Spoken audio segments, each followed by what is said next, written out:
Monsieur Lampron, bonjour, président de DFC. Très heureux de vous rencontrer à Québec. On a entendu ce matin la relève parler de plusieurs provinces et j'ai cru comprendre que pour plusieurs, ils sont plutôt satisfaits de leurs programmes provinciaux. Ils ne souhaitent pas forcément un programme harmonisé fédéral. Êtes-vous d'accord avec ça? Oui, c'est sûr que je suis d'accord avec ça parce qu'on n'a un peu pas le choix. C'est des juridictions provinciales. Je pense que le but, nous, aujourd'hui, c'est de rassembler tous les jeunes de chaque province qui échangent dans le programme.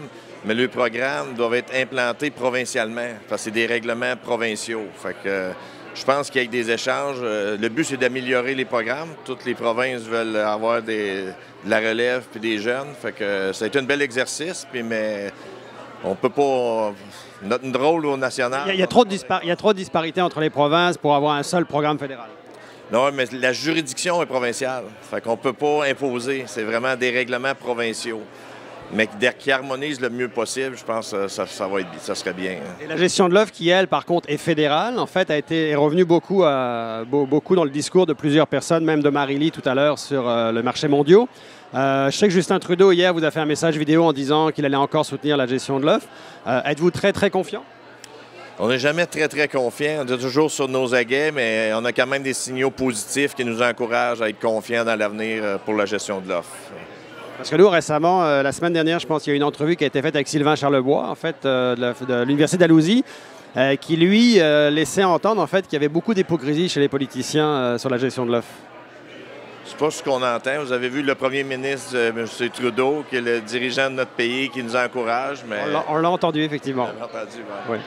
Puis, en fait, je voulais savoir si les jeunes ont parlé aussi d'innovation.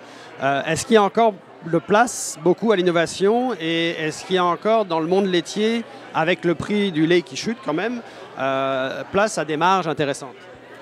Il y a toujours place à l'innovation, c'est sûr. Je pense qu'on peut pas le nier. L'innovation est partout, peut avoir être sur les fermes laitières aussi. Ton autre question, l'avenir? Bien, sur les marges, en fait, parce qu'en fait, c'est beau l'innovation, parce que c'est beaucoup d'endettement, mais est-ce qu'avec l'innovation, est-ce que ça laisse encore de la place pour de la marge aux producteurs laitiers? Est-ce qu'ils ont espoir d'avoir des marges encore? Bien, c'est sûr que c'est notre rôle aussi. On travaille sur le revenu des producteurs. Ça prend des marges.